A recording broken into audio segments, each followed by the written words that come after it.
Halo adik-adik, jumpa lagi bersama saya masih di sini di channel Kuning Jawaban. Pada video kali ini kita akan melanjutkan untuk membahas buku Bu Pena jilid 4A tema 1 Indahnya Kebersamaan.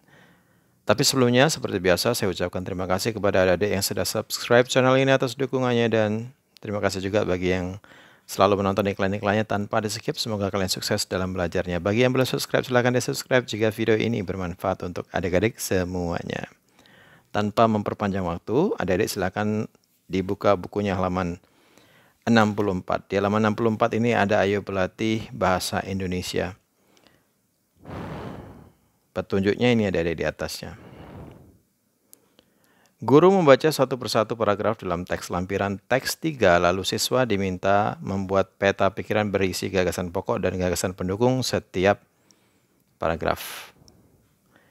Nomor 1, identifikasikanlah gagasan pokok dan gagasan pendukung dari teks yang kamu dengar. Buatlah peta pikiran pada setiap paragraf sesuai teks lisan. Lampiran teks 3 di belakangnya adik-adik ya. Silakan dicek di belakangnya adik-adik lampirannya. Ini saya sudah jawab di sini paragraf 1. Gagasan pokoknya adalah Udin belajar kelompok bersama teman-teman. Sedangkan gagasan pendukungnya ada 3, silakan adik-adik tulis. Yang pertama, gagasan pendukungnya adalah nama-nama teman Udin. Gagasan pendukung yang kedua adalah tugas yang akan dikerjakan. Dan gagasan pendukung yang ketiga adalah usulan waktu pengerjaan tugas. Itu paragraf 1. Untuk paragraf yang kedua, gagasan pokoknya adalah pembagian tugas dalam kelompok. Sedangkan gagasan pendukungnya ada 3, yaitu yang gagasan pendukung pertama, tugas Siti. Gagasan pendukung yang kedua, tugas Mutiara. Gagasan pendukung yang ketiga, tugas Udin. Kemudian di paragraf yang ketiga, gagasan pokoknya silakan adik-adik tulis, yaitu Jonas datang terlambat untuk tugas kelompok. Sedangkan gagasan pendukungnya ada 3. Yang pertama adalah Jonas meminta maaf. Yang kedua, tugas Jonas. Yang ketiga, menyusun dalam bentuk peta pikiran. Maaf adik-adik ya, ada yang perlu diperbaiki. Untuk nomor 3 ini, jawabannya bukan menyusun dalam bentuk peta pikiran, saya ganti dengan menyusun clipping. Saya ulangi, gagasan pendukung untuk paragraf yang ketiga, yang pertama adalah Jonas meminta maaf. Gagasan pendukung yang kedua adalah tugas Jonas. Dan gagasan pendukung yang ketiga adalah menyusun clipping. Sudah paham adik-adik? Kalau sudah paham, tugas yang kedua kita ini katanya selalu membuat peta pikiran. Jadi yang tadi ada gagasan pokok dan gagasan pendukung. Kita buat seperti peta pikiran yang ada di layar ini adik-adik, gampang kok. Oke, judulnya adalah membuat clipping bersama. Ada 3 paragraf. Gagasan pokoknya berarti ada 3, yaitu gagasan pokok paragraf pertama, gagasan pokok paragraf kedua, dan gagasan pokok paragraf ketiga. Kita bahas dulu gagasan pokok yang pertama adalah Udin belajar kelompok bersama teman-temannya. Kemudian di bawahnya ini ada gagasan pendukung. Ada 3. Gagasan pendukung yang pertama di paragraf pertama adalah nama-nama teman Udin. Gagasan pendukung yang kedua adalah tugas yang akan dikerjakan. Gagasan pendukung yang ketiga adalah waktu pengerjaan tugas. Mengerti adik-adik? Sekarang kita ke gagasan pokok yang ada pada paragraf kedua. Gagasan pokoknya adalah pembagian tugas dalam kelompok. Nah, gagasan pokoknya ini ada 3, ada 2 di sini ya. Ada 3 juga gagasan pendukungnya. Yang pertama, gagasan pendukung pada paragraf kedua adalah tugas Siti. Yang kedua adalah gagasan pendukung yang kedua, tugas Mutiara. Ini tadi ketinggalan adik-adik, tidak cukup, maka itu saya taruh di sebelah kanannya ada aja. Adik-adik silakan taruh di bawahnya ya. Gagasan pendukung yang ketiga adalah tugas Udin. Kemudian pada gagasan pokok yang paragraf ketiga, silakan adik-adik tulis Jonas datang terlambat untuk tugas kelompok. Seperti ini adik-adik, ini kan sama nih, tinggal memindahkan saja. Kalau sudah ditulis gagasan pokoknya, sekarang adik-adik tulis gagasan pendukungnya. Gagasan pendukung yang pertama adalah Jonas meminta maaf. Gagasan pendukung yang kedua adalah tugas Jonas. Dan gagasan pendukung yang ketiga adalah menyusun clipping. Gampang ya adik-adik ya. Kita lanjutkan ke halaman 66 adik-adik. Di sana ada Ayo Berlatih IPS. Cara informasi tentang keragaman suku bangsa, bahasa daerah, rumah adat, pakaian tradisional, senjata tradisional, alat musik, dan agama dari provinsi asalmu. Oke, silakan disalin jawabannya. Saya contohkan adalah asal saya Jawa Tengah. Kemudian suku bangsanya suku Jawa, pakaian tradisionalnya adalah beskap. Kemudian alat musiknya adalah gambang. Kemudian di sini bahasa daerahnya adalah bahasa Jawa pastinya. Senjata tradisionalnya adalah keris dan satu lagi tariannya adalah tari serimpi. Mudah ya adik-adik ya, silakan di stop videonya dan disalin jawaban-jawaban yang ada di buku cetak ini. Kalau sudah kita ke halaman 67, di halaman 67 ini ada ayo berlatih matematika. Nomor 1, tentukan besar sudut yang belum diketahui pada segi 4 berikut. Yang A ini gampang adik-adik, ini A 90 karena sudut siku-siku. Yang D juga 90. Yang B-nya sudah diketahui 80, tinggal yang C-nya yang belum. Cara mengerjakannya adalah sudut C sama dengan 360 dikurangi sudut A tambah sudut B tambah sudut D. Sudut A-nya 90, sudut B-nya 80, sudut D-nya tadi 90. Kemudian 360 ini dikurangkan dengan penambahan dari 90, 80, 90. 360-nya ditaruh di bawah lagi, 90 tambah 80 tambah 90 dijumlahkan, hasilnya adalah 260. Kalau sudah jumlahkan, 360 ini boleh kita kurangkan dengan 260. Jadi 360 dikurang 260 sama dengan 100. Jadi sudut C-nya adalah 100 derajat. Nih sudut C yang belum diketahui ini berarti jawabnya adalah 100 derajat. Adapun caranya seperti yang adik-adik lihat di layar. Sekarang kita nomor 2 adik-adik. Nomor 2 ini adalah belah ketupat. Kalau yang D ini diketahui 130, berarti ciri-ciri dari ketupat yang berhadapan itu sama adik-adik. Yang sehadap maksud saya. Kalau D-nya 130, berarti B-nya juga 130. Nah, bagaimana cara mencari A dan C? Kalau jumpa yang A, sudah ketemu yang A, berarti C-nya juga sama. Maka itu caranya adalah 360, nanti dikurangi dengan 130, dikurang lagi dengan 130 yang B, baru nanti sisanya dibagi 2. Untuk A1, untuk C1.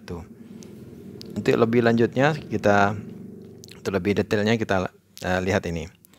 Sudut A atau sudut C belum diketahui. Caranya adalah 360 dikurangi sudut B ditambah sudut D, nanti hasilnya dibagi 2. Sudut B-nya adalah 130, berarti sudut D-nya juga 130. Karena sama, mereka berhadapan. 360 dikurangi 130 tambah 130. 360 dikurangin 130 tambah 130 sama dengan 260.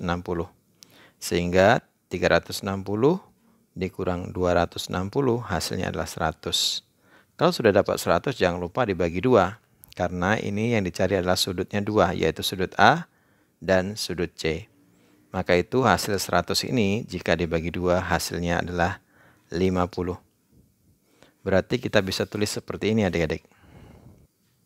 Kalau yang tadi ini C hasilnya 100, sekarang yang sudut A 50 dan sudut C juga 50.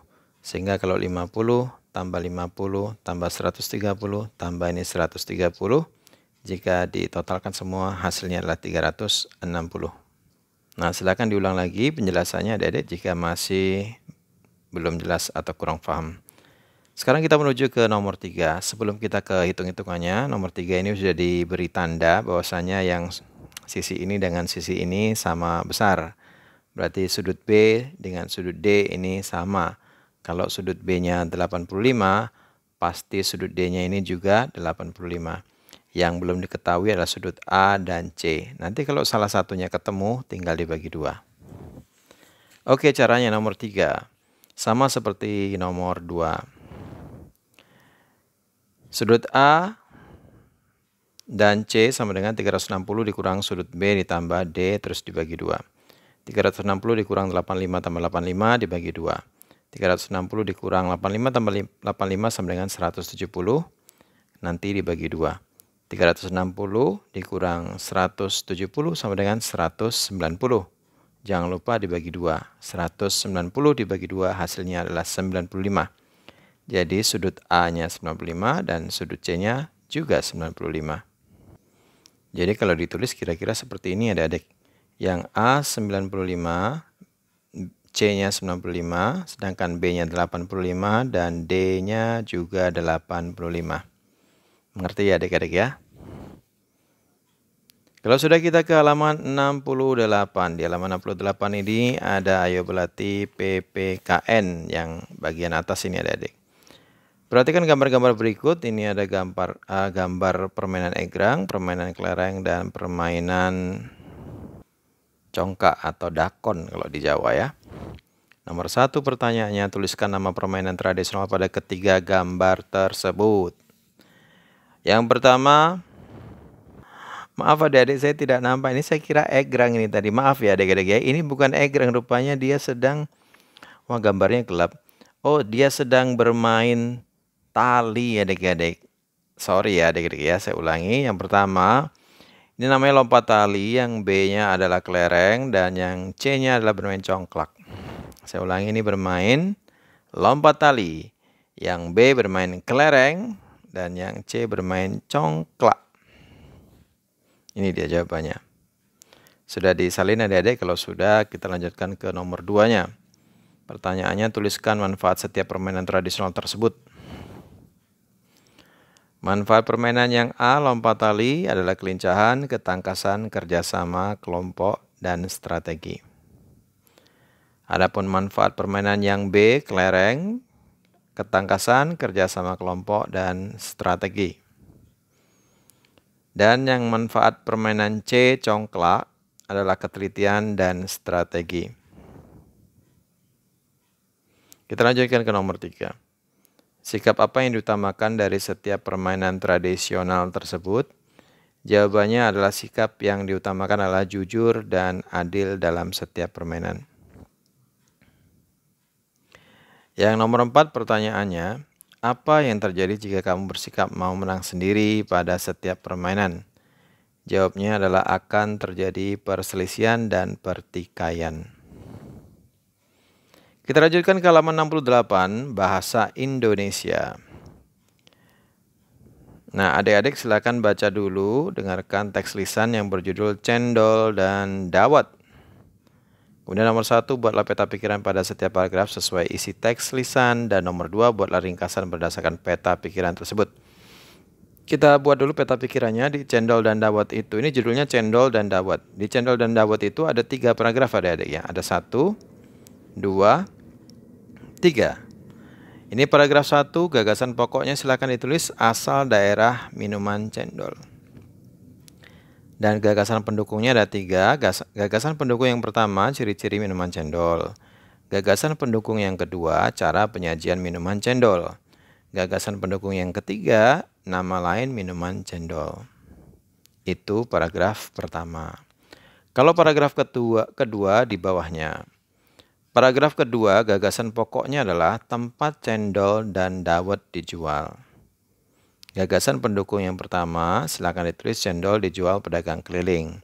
Yang kedua, cendol dijual di kedai. Yang ketiga, tujuan menjual cendol.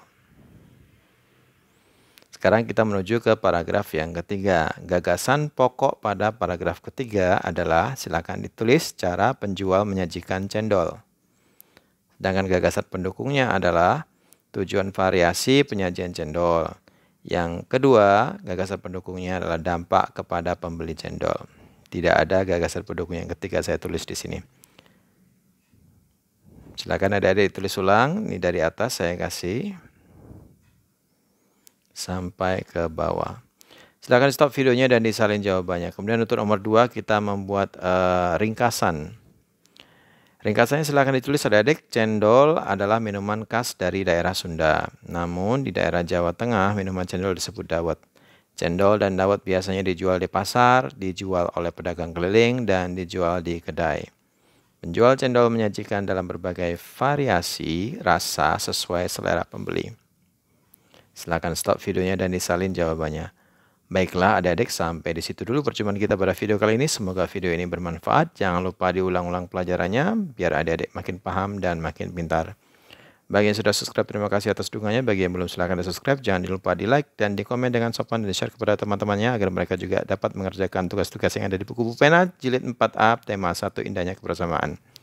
Mohon maaf dengan segala kekurangannya. Terima kasih dan sampai jumpa.